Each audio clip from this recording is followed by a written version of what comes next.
Good evening, ladies and gentlemen. I hope I can be heard at the back. Okay. We've just heard a range of very, very interesting presentations that hopefully have given you a sense of the future. The same sense that I have, that we're heading towards a new future, a different world, and a new set of rules by which the leaders of tomorrow will have to play by. It's a time of great anticipation. It's also a time for thoughtful introspection. I have the privilege to anchor the final segment of this evening's program, a conversation with Sadhguru Jaggi Vasudev and Mr. KV Kamath, two amazing stalwarts, one a modern-day guru, the other a truly transformational business leader. A very warm welcome to you, Sadhguru, and to you, Mr. Kamath. Thank you for being in our midst. How do we build on some of the things that we've learned this evening? How do we as leaders prepare ourselves for the future? I want to start with the very idea of transformational leadership, something that we're celebrating this evening. And I have the same question for both of you. And I'll come to you first, Sadhguru. I'm sure you come across leaders from all walks of life. Can you pick out 2 or 3 qualities that you found that truly sets apart the transformational leaders from the rest? Good evening, everyone.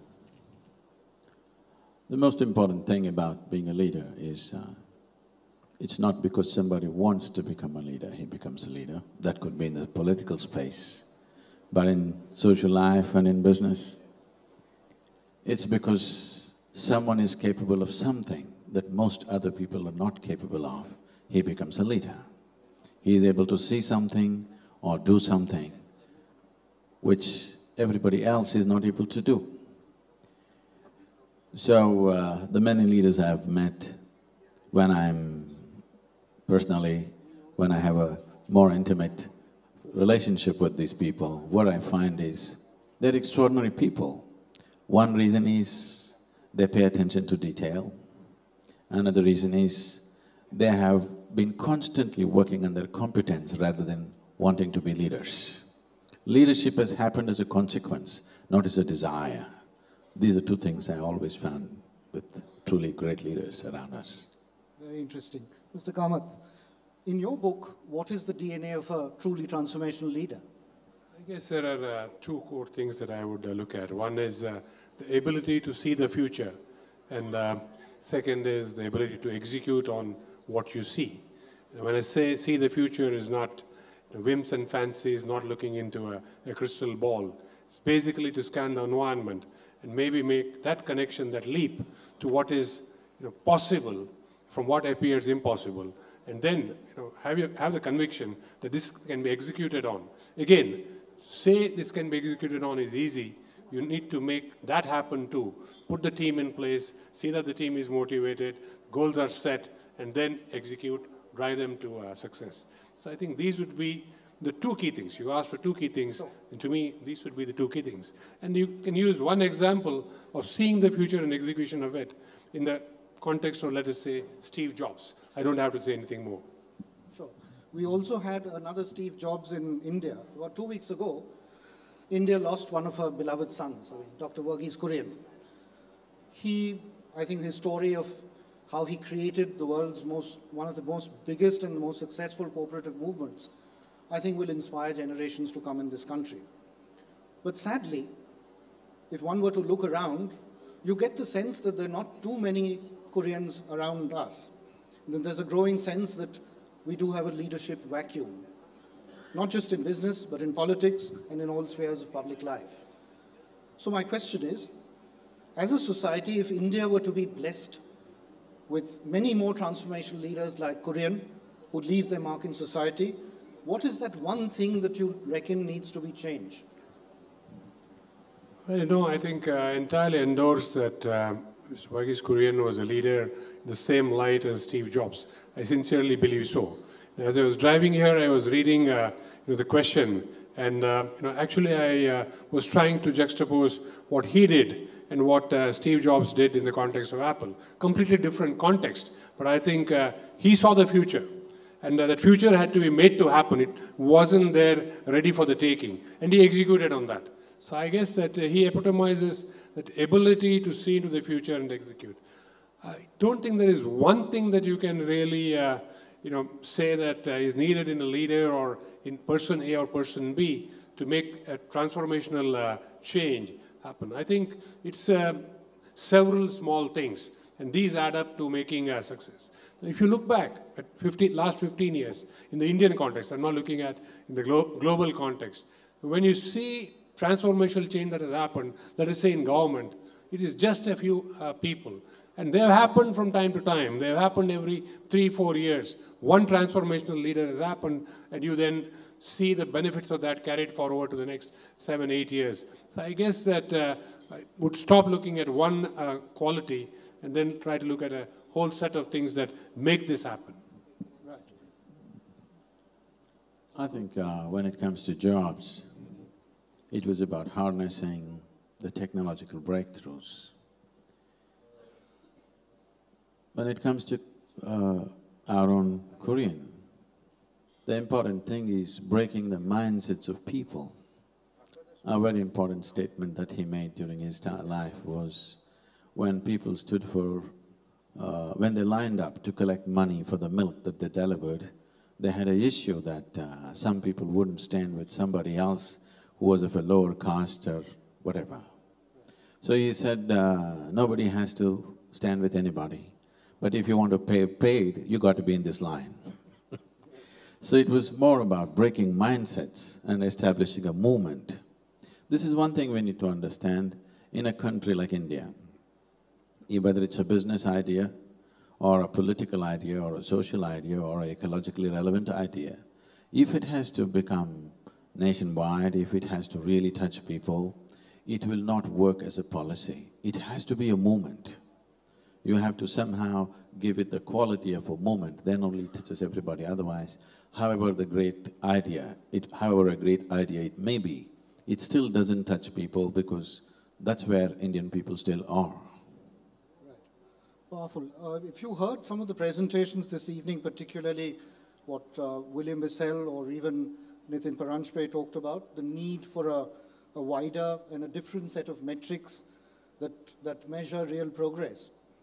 Now, if I were to play devil's advocate and argue that if we went with the kind of metrics that they suggest, that we'd often be left with intangibles.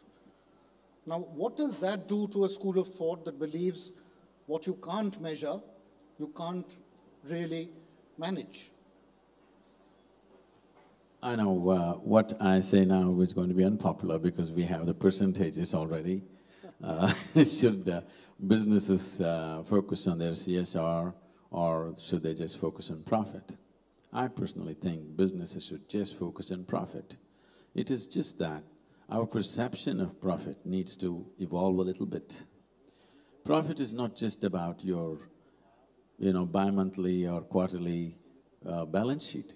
Profit is about how your organization is being enriched in terms of what kind of talent is seeping into the organization, how development of human beings, the human infrastructure within the organization is growing, and how many people's lives are you touching, not through charity, but through business. See, the essence of modern business is expansion.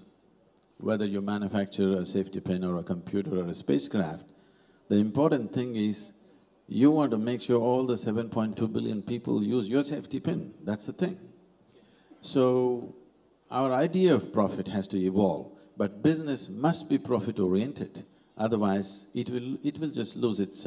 it's like saying, we want to play cricket but score is not important. Style is important. We will enjoy the style only if the score is good, not otherwise. Thank you. Inside boardrooms, Mr. Kamath, do you see enough clarity on this whole issue that we need a new set of metrics, a broader set of metrics to measure progress? Unfortunately, no. I think this is a very profound question that has been raised by both Mr. Bissell and Nitin. and unfortunately there's not enough thought given, because underlying the whole challenge is what Sadhguru just now said. Ultimately, you need a metric which makes what you do scalable and replicable. And today, that is profit, because if you do not have profit as defined today, you are not allowed to scale up and replicate whatever you're doing. I think that's where the challenge comes. A lot more thought has to go into this. I think a subtle shift has to start. We can start with a very simple thing. Then is the fiscal deficit meaningful at all or not? Honestly, because I believe that social good should come first and fiscal deficit should follow. So if fiscal deficit is at projected, if you don't do anything, at 6%, that's what I read today, then that is bad. But is it bad?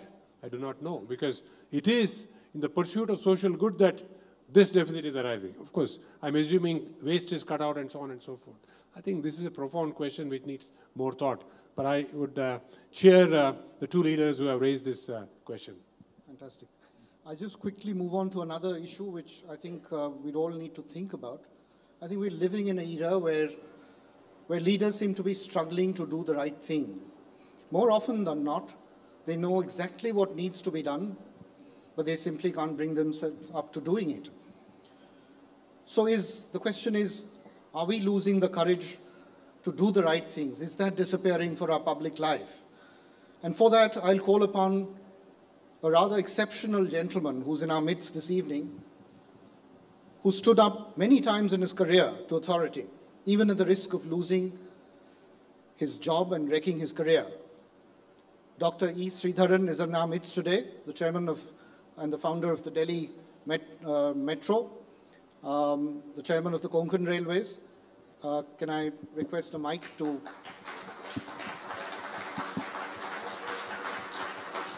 Dr. Sridharan.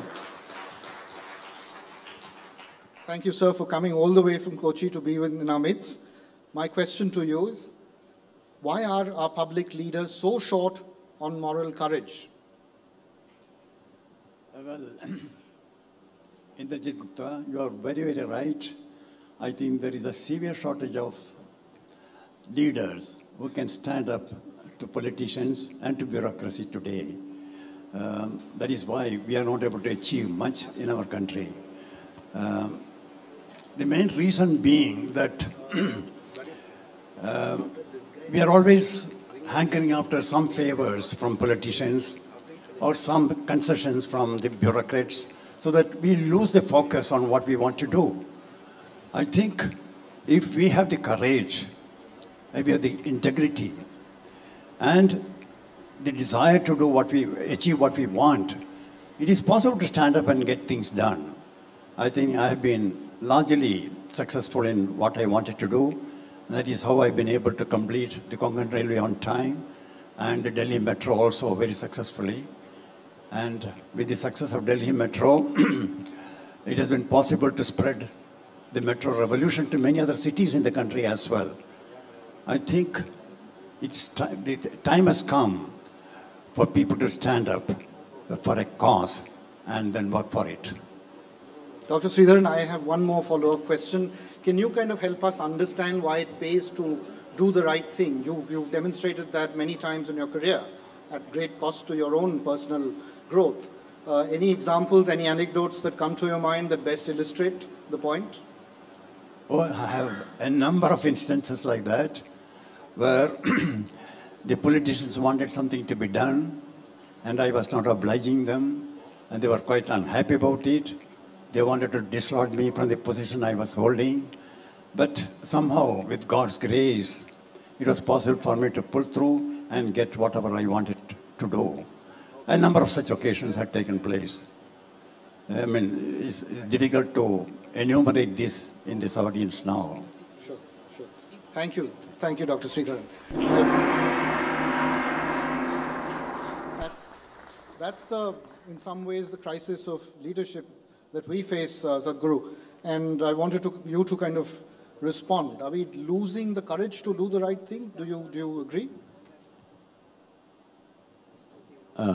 Dr. Sridharan being here is a wonderful thing, and everybody knows what's been achieved. So leaving that apart, The disgrace for us as a nation is that we have only one Sridhar. Why is it that we don't have 1 million? It's because somewhere we have not set up the necessary ethos, necessary fundamentals to produce men like him. Why is it that somebody who does his job, I'm saying this with all due respect, why is it somebody who just does his job is a celebrity in this country? Simply because very few people are doing their job. It's so unfortunate that we have come to this place. This has happened because we have not taken care to produce those people. These people don't fall from the sky.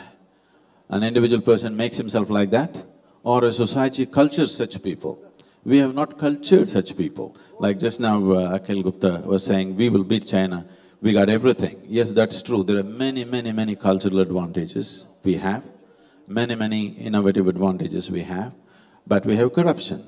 This is like saying, I'm very healthy, I'm doing really great, but I got cancer. Everything is fine with me, all the other parameters, but I got cancer, how am I going to get rid of that? So, creating a society where integrity is valued needs to happen from a very early stage in a human life.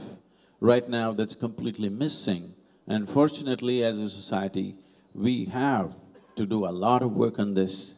If we have to produce, if we have to make sure that Sridharan is not a celebrity, that's my wish, that there must be millions of them. This country needs millions of them, not one. Very well said. Mr. Kamath, difficulty of being good, is that really that difficult to be good? I think in the context of what Sadhguru just now mentioned, it will appear to be difficult for several people. I think it's great moral courage like Dr. Sridharan has exhibited to actually stand up to this. So I guess the question was comprehensively answered by Sadhguru. The challenge is in the process of creating the sort of people that are required to do their job, and then irrespective of whatever challenges they face, it'll take us some time. Okay, I'll come to the… Above all, why is it so difficult to do the right thing in this country? Why is it so difficult to do the right thing? So I have the last question, and it starts with, I don't know. 3 simple words. Mr. Kamath, how often do you hear leaders saying that? Yeah, Adil Zainul Bhai, I think, talked about humility as the DNA of the new leader of tomorrow.